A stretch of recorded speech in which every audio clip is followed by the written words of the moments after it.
Hi guys, this is Jason on the corner here, the review of the Allview X4 Soul Infinity Plus. It's a 6-inch phone, but it feels much more compact.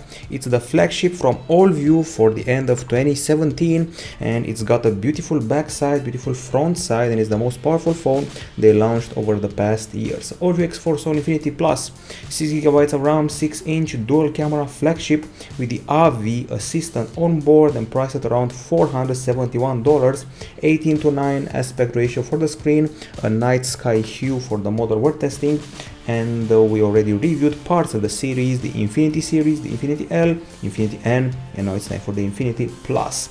The design is pretty clearly one of my favorites from the entire Infinity lineup. From the front, the phone looks a lot like the LG G6, while from the back it feels maybe a bit like the HTC U11 or like the HTC U11 Plus on account of the diagonal. Now I have to say that grip is quite good, even though the back is so glossy. It's covered with a special type of plastic material. They're using IML art technology and it looks great. Even though it's plastic, it feels and looks like glass with that liquid vibe of the HTC U11. Now we got comfy buttons on the side, a pretty slim phone, 8mm in thickness, and it weighs only 156.4 grams, so 156 grams for a 6-incher, it has got to be some sort of record. It's okay to use with a single hand, which once again doesn't happen very often for a 6-incher, and just as a comparison, it's much lighter than the 175 grams Pixel 2 XL, and it's also only 0.1 millimeters thicker. It's got sapphire glass cover for the dual camera at the back, 2.5D glass at the front, and it's very nice looking, well built, but for sure the backside will draw quite a few fingerprints. Now on the display front, once again 2.5D glass panel at the front, 6-inch Full HD Plus, it's 2160/1080, it's an 18:9 aspect ratio, and the panel is an IPS LCD. We got narrow bezels for sure, and also in-cell touch and full lamination technology, plus Gorilla Glass 3. There is no video player, so I had to resort to the gallery to test the screen. We have a typical video sample here, and the experience involves the following. We got great colors, pretty well calibrated, wide viewing angles, as you can see for yourself, and also pretty solid brightness. Contrast was also good in the sunlight, and too bad we cannot apply a full screen mode. I tinkered around with the app, with the settings. I could not get rid of the black edges, so maybe with a bit more tinkering and maybe with another player you can get rid of them. Now the pixels of the screen are of the RGB stripes variety, so the arrangement of the pixels is RGB stripes. They're rather typical for an IPS LCD. We also tested the brightness, achieving a top level of 400 lux, exactly the usual limit that describes a good screen panel. Superior to the Huawei P10 Lite, Huawei Mate 10 Pro, and the Sony Xperia XZ Premium. Still it scores below the Blueboo S8, the LG G4, and the Sony Xperia XA1. Now we proceed towards the options for the very same screen, and those options include the following. Here we go. So we got mirror vision with all the associated options. We got standard, vivid, and user mode, and if you trigger user mode you'll be able to tweak many more features. So user mode, you got contrast, saturation, brightness, sharpness, color temperature, dynamic contrast, and blue light defender, which should protect you from the blue light which spoils your sleep. Then there's brightness, adaptive brightness, sleep, screensaver, font size, and display size, plus casting. So that's about it, a pretty solid display. And now let's move on to the rest of the hardware. Now this device is using a CPU we haven't seen very often lately. It's the MediaTek Helio P25, it's an octa-core chipset, and this CPU is clocked up to 2.39 GHz. The GPU is of the Mali T880 MP2 variety, and it's got the same CPU, this handset, as the Meizu Pro 7. We get 6GB of RAM, which is pretty impressive in my book, and also 64GB of storage, plus micro SD card slot for an extra 128 GB, and it has the hybrid setup, so basically you can choose between SIM or micro SD. I didn't find any lag here, so I kept playing with the phone using a variety of apps and games, and no lag was to be encountered as we progressed. Apps tend to start up pretty fast when you're using them, and I will include here many apps, even the pre-installed ones, the Google ones or third-party ones. Anyways, they start up fast. Now, when it comes to the gaming, we handled both Riptide GP Renegade and a game called First Strike. We reviewed it separately on our sister site androidpipe.com, so here we go. First of all, Riptide GP Renegade, typical benchmark game. Let's see how it runs. The good news is that it runs full screen. You saw before that in the video test we were left with some black bars. That's not the case here. It takes up the full space and it looks pretty nice. The frame rate is solid.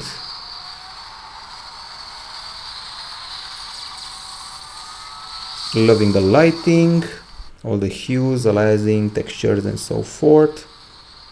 Pretty fluid experience. Okay, so we're done with the gaming, things check out fine, and now it's time to discuss the benchmarks. We did a bunch of those, and obviously I'm going to start talking first about the Antutu benchmark, the most famous of them all. Well, some people prefer Geekbench. Anyways, here we go. This is the Antutu test. Not very impressive, but it still manages to beat the Asus Zenfone 4 and the Motorola Moto G5S Plus. Still, it scores below the Lenovo Vibe X3 and the Motorola Moto Z2 Play. We also did the GPU benchmark, the one that's known as the 3D Mark Slingshot 3.0. And this is Slingshot Extreme actually. So let's search for Slingshot 3.0, which should be here somewhere, with a score that's made of 3 digits. I can already tell you that in that test we beat the Sony Xperia XA1 and also the Zenfone 3, but scored below the LG V10 and also below the Galaxy A5 2017. As you can see, we have a lot of tests, all of them related to 3D Mark. The conclusion: superior to the Xperia XA1 and Zenfone 3, inferior to the LG V10 and also the Galaxy A5 2017. We also tried out Geekbench. It wouldn't be the same without Geekbench, and here are some of the results we achieved. And I have to say that, taking into account the multi-core test here, which is quite okay, we're able to surpass the Motorola Moto Z and even the HTC Ultra. Not bad, but we scored below the Zenfone 3 and Xiaomi Mi A1. In the end, the simple fact we went above the Zenfone 4 and the Huawei P9 is pretty high praise for this handset. Now, when it comes to the temperature, we did a bunch of tests and let's see how those panned out. So we achieved 42 degrees Celsius, and this is a bit of overheating. It happened during the game, so before, but in real life the device did not feel hot in my hand while I was gaming, so that's let's say maybe a theoretical limit. Now, the other test involves the benchmark GFX bench. We achieved 34.8 degrees Celsius, so no overheating this time around. Now it's time to discuss the battery. Battery sounds pretty nice. Lithium polymer, 3050 mAh, charging down at 9 volts, 1.5 amperes, on paper up to 305 hours. I'm guessing that's talk time. Or better said, this should be standby time, and the talk time is actually 1267 minutes. Now, let's see how we did in our typical tests. Our typical test involved HD video playback in a loop, and let's just find that result. Spoiler alert, it's not very impressive. 7 hours and 49 minutes, almost 50 minutes here. I would say it's rather short. You cannot watch a full Netflix series with that for sure. It's placed on the 155th spot all time, beats the Huawei Honor 8, the X4 Soul Infinity L, scores below the Motorola Moto E4 and the Allview X4 Soul Infinity N and the Lenovo K6, so not that impressive in the end, the playback test. Now, the other test is the PC Mark 1, you know, continuous usage simulation, and in this test, well, 6 hours 17 minutes, also not very impressive, the 114th spot. It beats the Sony Xperia L1, the LG G5 and HTC Ultra, and that's basically it. It scores below hundreds of other phones. Now, the good news here, the charging is very fast, 1 hour and 21 minutes. It's actually top 10 for that, superior to the Samsung Galaxy A5 from last year, also the Galaxy S7 Edge, but still not charging as fast as the incredible Galaxy S6 or the OnePlus 3. We also did charging in steps. We were at 7% after 5 minutes, 22% after 15 minutes, and with half an hour we're at 43%, 1 hour is 79%, and that to me is pretty impressive. We also have special settings for the battery, and they're here, not here, rather here. We got performance and power saving. You can choose a normal mode or sports mode. I'm guessing sports is codename for gaming. There's standby intelligent power saving, battery percentage, battery optimization, and that's about it. Now it's time to handle the acoustics. Now on the audio front, we have a singular speaker here at the bottom. It includes 5 holes. We got the audio jack here and a microphone here, and it's not a stereophone. It's got the singular speaker there, so don't expect any stereophony with the earpiece. Now if you're wondering, you cannot easily cover the speaker. As you can see, it remains uncovered unless you really want to grip the phone like this, which is not a smart idea. We use the Play Music app as the music player. Come on. Okay, so it experienced a bit of a freeze. Now we're going back here and we're trying to see the settings and especially the equalizer. Here we go. So equalizer is pretty stock, I would say. We got the genre settings, all the many genres to choose from: flat, folk, heavy metal, hip hop, jazz, 5 custom channels, bass boost, surround sound, and preset reverb. And now let's go to the actual experience, listen to some tunes and judge them, and judge the speaker at the bottom of the phone. So here we go.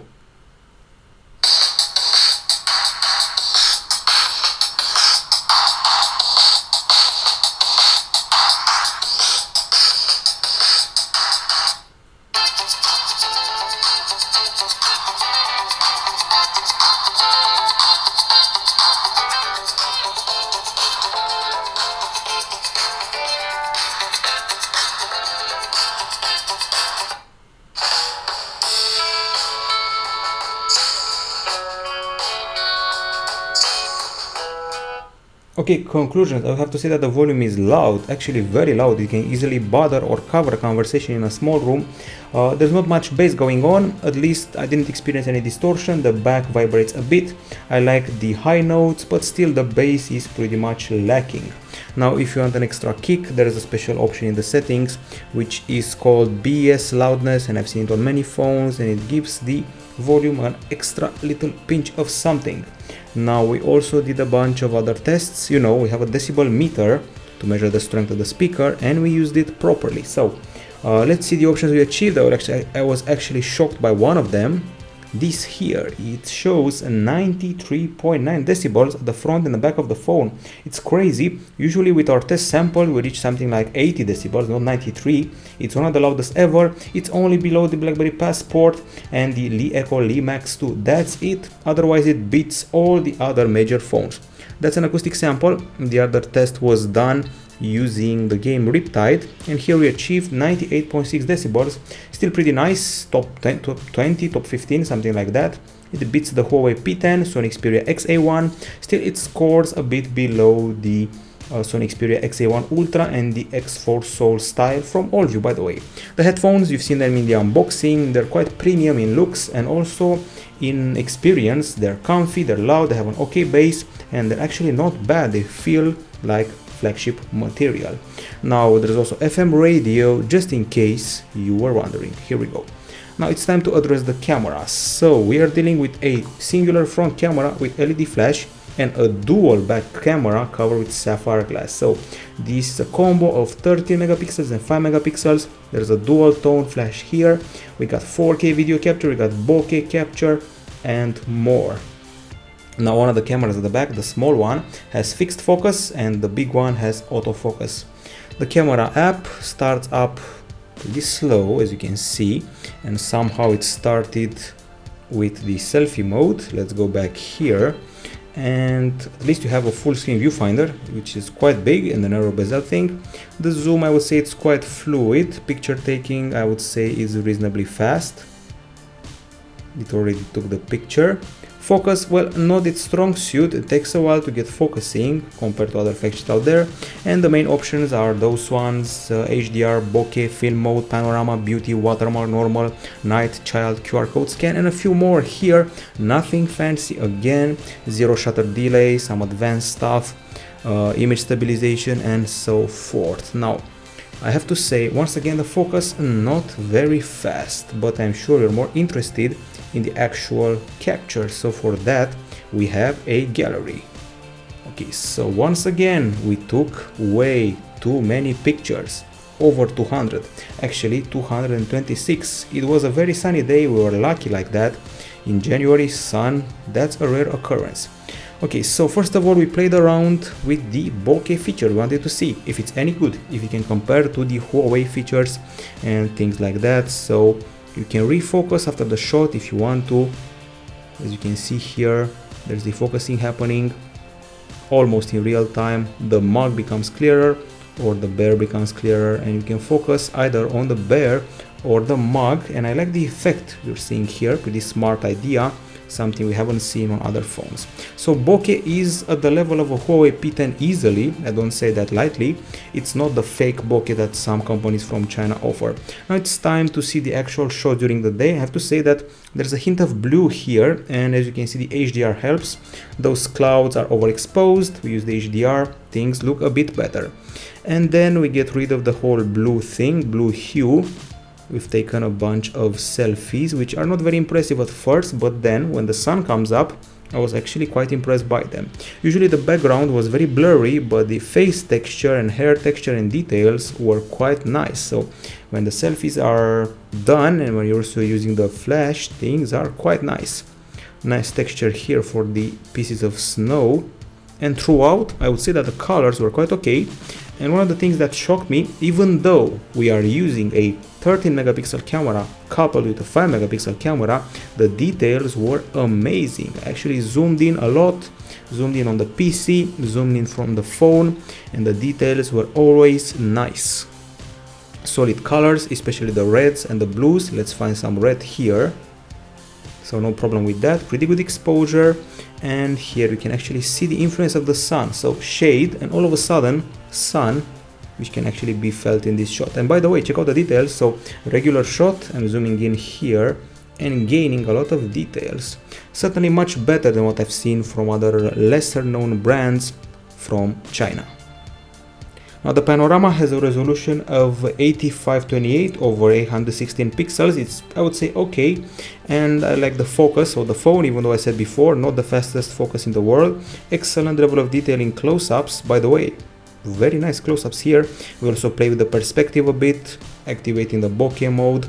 I feel the need to highlight again that it's not fake bokeh, it's real bokeh, and you can see that here. Excellent blurring of the background, which can be tweaked from this option here with the refocus thing, so you can focus there if you want to, or here, and it's very nice to have. Okay, other shots, we have quite a few of them. You'll see the full gallery in the full text review, and this is where the sun really started shining, and I love the colored hues and the clarity. So we also have something called film mode, not that impressive, it's basically a gimmick, and I promised you some sun colored selfies. Here they are. Excellent in texture, hair texture, skin texture. Even the background looked a bit nicer, and I hope I'm going to be as lucky to catch a similar weather with other phones. These are the film mode effects, basically like filters and some cutouts. Okay, so in the end, I have to say that the things surpassed my expectations. We are on par with the Samsung Galaxy A5 2017. I would say we can even fight the Zenfone 3 or even the Zenfone 4. Let's say maybe the Motorola Moto Z2 Play. We beat the Motorola Moto G5S Plus because it's also a dual camera phone, and the details and colors are probably the best thing here. Also the bokeh. Now these are the daytime shots. Let's see how we did in low light conditions. Okay, so these are the low light shots. Pretty good texture of buildings and close-ups of bricks. However, every once in a while we caught a blurry shot, including this one here with the flash. The colors got a bit orange for some reason, but that only happened for a picture or two, and then things came back to normal. Clarity is rather okay. Street light halos are a bit too big and too ghostly, and the whole level of capture during the night is maybe on par with the Huawei P9 Lite, but not more than that. I feel it's also inferior to the Huawei Mate 10 Lite. The flash is okay, but it changes colors in a pretty weird way. So okay clarity, long halos, many moved shots, some violet hues, and you should be careful and focus for a longer time if you really want better results at night. Otherwise, if you rush it, you'll get moved pictures. Now if you want to talk about video, the code name is MP4 Full HD 30 frames per second, 17 mega per second, and I started off with stabilization. We do not have OIS, as you can probably tell. Strong wind, by the way, very strong wind. So we are walking down a set of stairs. Poor stabilization, at least there's no refocusing, but it's certainly no steady shot. Okay, so the colors still look good, like during the photo capture, and here we had problems with the wind, the microphone couldn't handle it. Pretty okay clarity, but one refocus, and I actually counted 3 or 4 in each clip. Not encouraging. Pretty nice exposure change there. Okay, details, however, if you look at the tops of the trees, details are a bit soft, so not that impressive in the end. We also have 4K video capture, and the 4K looks amazing, and in spite of that, even though it looks amazing, it's spoiled a bit by the refocus. That once again happens. You can see here the image is very shaky, colors are good, clarity is good, this 4K video is mint, but refocus really spoils the fun. Nice reds, nice blue, and very good level of detail when zooming in. Okay, now let's see other videos, because we actually shot more. I would even say too many. This is one of them. Here we are in full sunlight. As you can see, it changes the hues a bit. The same conclusion, good colors, nice clarity, some overexposure for the sky here. No sky looks like that, it's because of the sun. In the end, a pretty okay experience, but not exactly a flagship level experience. Maybe I would say LG G6-ish, close to that, but rather close to a Huawei phone because of all of that refocusing, and maybe at the level of a Xiaomi Redmi or maybe a Xiaomi Mi A1. Now let's see how it films during the night time. Now I guess it's time to show you the low light video capture. I have to warn you, it feels slightly buggy at times, and I have the impression that the phone desperately needs a patch of some sort. What's clear here is that we're filming in Full HD, MP4, 60 mega per second, 30 frames per second, and first of all, the first clip is very dark and very black. We're not used to that. We're used to actually seeing what we're filming, and here we are not content with the results. So let's maybe try a few more videos taken during the night time, because we also have those. One example is this one. As you can see, very grainy and also very blue, and losing focus quite a bit. Every once in a while there's a blue flicker that's very annoying, and was also found in another video. Once again, it feels like it's filled with static, blue static for no reason, but if a patch comes and solves the problem, you actually get pretty okay brightness, good colors, but the stabilization is not that impressive. So basically a typical mid-range capture with some bugs. That's it in the camera department. I would say that overall, when it comes to photos, it can easily fight other phones like the Huawei Honor 9 or even the Zenfone 4. The bokeh is excellent, but when it comes to the videos, it needs a bit more work. Now, if you want to talk about the web browser, we have Chrome pre-installed, and let's access gsnhome.com. Using Chrome, obviously. I would say it's reasonably fast. The benchmarks are rather modest, not that impressive. I'm talking about the new version of Jetstream and the new version available in Velamo for browser testing. The keyboard is this, it's pretty well spaced, it's got swipe, it's comfy, and it's a stock keyboard, of course. Now, on the connectivity front, this is an USB Type-C 2.0 port. We got the audio jack here. There's all the usual and famous options. I'm talking about your Wi-Fi. We got Wi-Fi A, B, GN, only in the 5 GHz band. There's dual nano SIM card slots, as far as I know, of the hybrid variety. There's GPS and GLONASS. This is a dual SIM phone, of course. There's HD voice. There are dual microphones. 4G LTE category 6, Bluetooth 4.2, also Wi-Fi direct, and the calls were pretty loud and clear, excellent noise cancelling, pretty solid microphone. And we also did a speed test, so let's see how that panned out. These are the results we achieved. And on Wi-Fi we achieved 74 Mbps downloads and up to 25 Mbps uploads. On 4G 115 over 65 download and upload respectively. So I would say it's quite okay, especially okay for the LTE category 6, the first type of test. Now on the OS and UI front, we're dealing here with Android 7.1.1 in a pretty stock experience, where there are some modifications from Allview, but in general we're treated to stock stuff. So multitasking happens like this via carousel, and you also have your split screen, so you can watch a YouTube clip and keep browsing the web. That's only one example that I'm using here.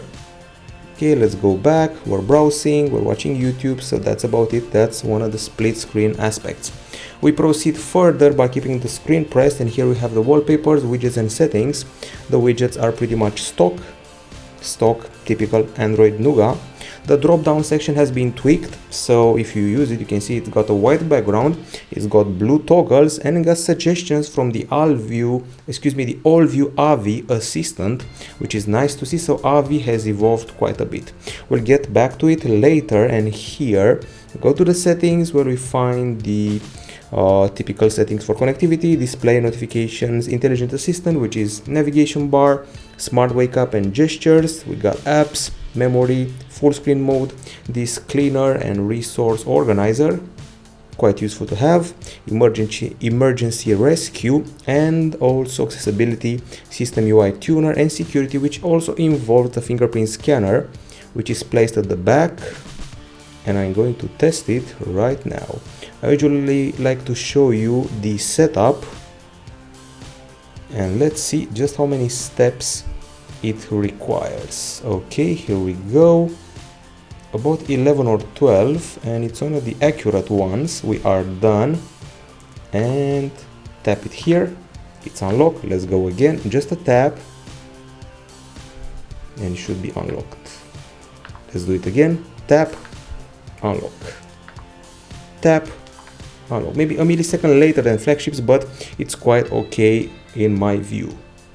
Okay, so I want to talk about Avi. Avi is a vocal assistant from Allview. I'm going to start call it a virtual assistant because it's gotten smarter. As I said before, it offers suggestions here for putting the phone in silent at night. It shows me the weather without me asking it to, and it can also let you set a reminder and do a variety of things. Here it played a video for me. For example, it was an Ed Sheeran video. You can add stuff to your shopping list, set a reminder, ask what the weather is, and I'm sure you've seen our other reviews of Allview phones, and you can tell that the interface has evolved quite a bit. Okay, it's looking stuff up on Google, and it's got here the commands: send messages, create a shopping list, navigation, Wi-Fi activation, deactivation, what was the score of a certain match, what holiday is today, and you can set it up in languages such as, come on, Romanian, Polish and English. Those are the options available here, and I have to say it's much faster than it was before, and also much better looking. So let's try and set it on English and ask it what holiday is there today. What holiday is there today? Okay, so right now it's not showing anything, but usually in Romanian it's going to show me the holiday of the day as it shows me the weather. Play Ed Sheeran on YouTube, and it's doing that, which of course I'm going to stop to avoid any copyright problems of any sort. Okay, so that's Avi in a nutshell. It's gotten smart, and I look forward to seeing version 4. This was version 3. Now when it comes to the pre-installed apps, as you can tell, there's no bloatware, and that's always good news. We got stock everything, basically: Play Store, Photos, Play Games, there's Sound Recorder, SIM Toolkit, YouTube, Gmail, a file manager, so basically not one trace of bloatware. So that's it, folks. That's the full review of the Allview X4 Soul Infinity Plus. I guess it's time for the verdict on the pros. We got the best looking Allview phone over the past year. It's a very light handset for a 6-incher. It's got a very bright screen. The performance is quite okay, even fighting the Asus Zenfone 4 at some point.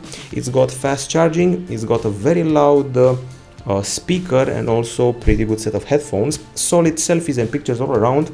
Better than expected bokeh with the 2 cameras. Good details, actually great details. Overall connectivity was fine. Avi has evolved quite a bit, and there is no bloatware. Those are the pluses, the pros. On the cons side, well, I have to say that the phone has a backside which smudges a lot, smudges easily. The battery is rather modest. The speaker doesn't have a base. The HDR is a bit too bright. The camera capture at night is not constant. Video stabilization is poor. Some of the videos are a bit bluish, and nighttime videos have that little bug I mentioned before. And also some apps are not exactly 18:9 aspect customized.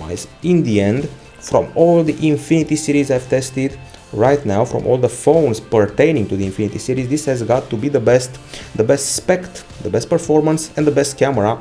I would even say that it surpasses the Motorola Moto G5S Plus, at least in the camera area. It can fight the Asus Zenfone 4, which is not a small feature, and also the Huawei Honor 9.